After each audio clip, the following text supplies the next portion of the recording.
Mauritanie depuis sa guerre. En première affaire, c'est un Mauricien qui milite contre la peine de mort. C'est un peu trop à cheval là, et toujours une gosse au principe. Et il réussit une seconde contribution, amène la peine de mort, est aboli à Maurice, est suspendu à Maurice.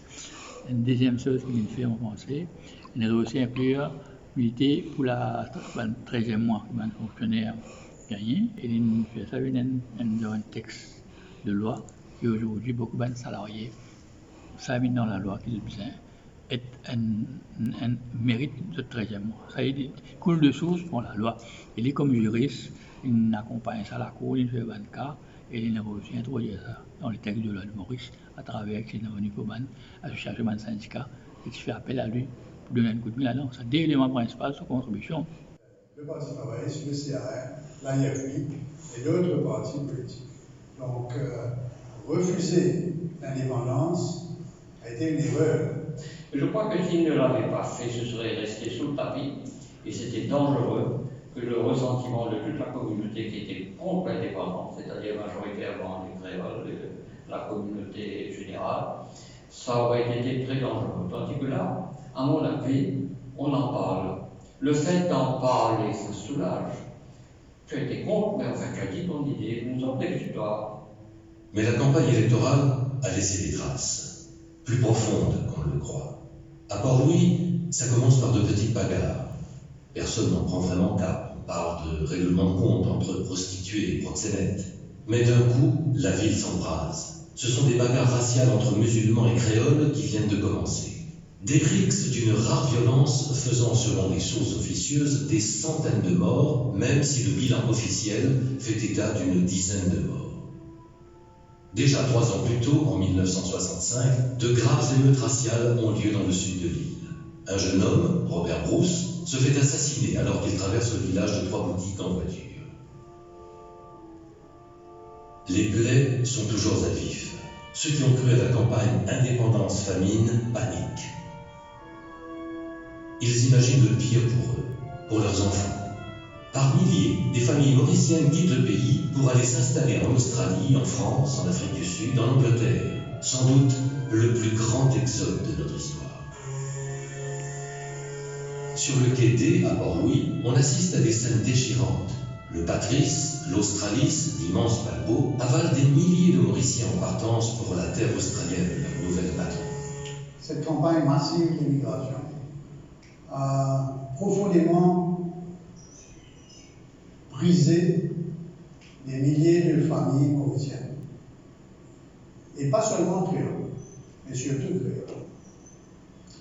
Le coût émotionnel de cette immigration de masse a été terrible. Duval a été le seul politicien, peut-être, à oser prôner une politique d'émigration.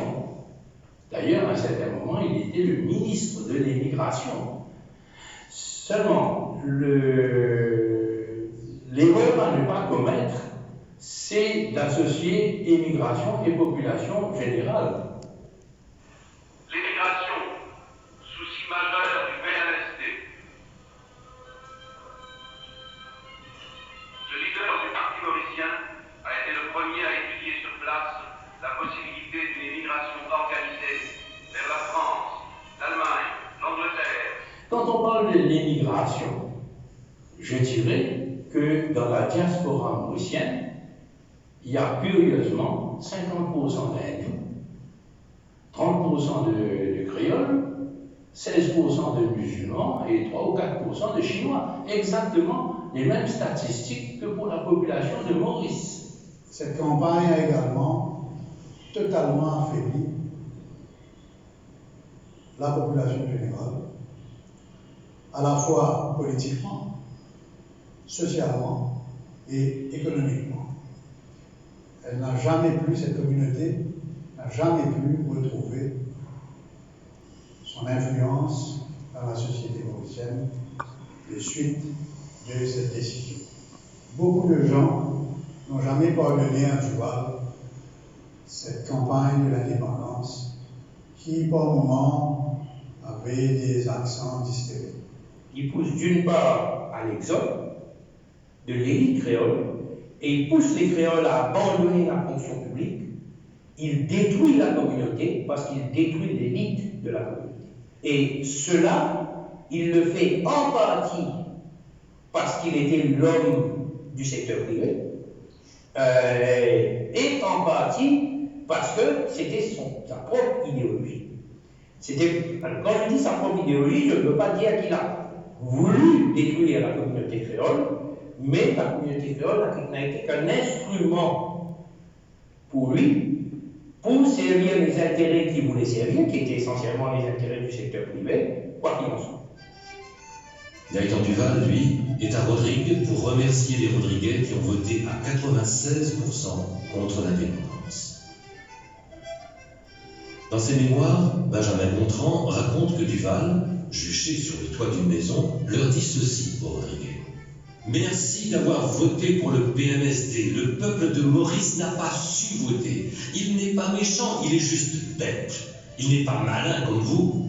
Aussi, je ne vais pas vous laisser tomber. Si l'Angleterre veut se débarrasser de vous, j'irai voir le général de Gaulle et je lui demanderai de ne pas rejeter les 22 000 Français de Rodrigue.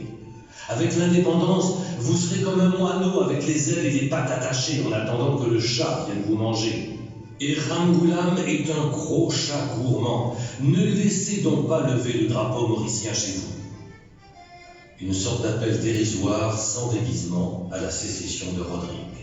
Le jour de l'indépendance, des Rodriguais défileront dans les rues avec un drapeau français monté à l'envers et le fixeront sur le toit d'un salon de coiffure de Port-Mathurin appartenant à un agent du PMSD.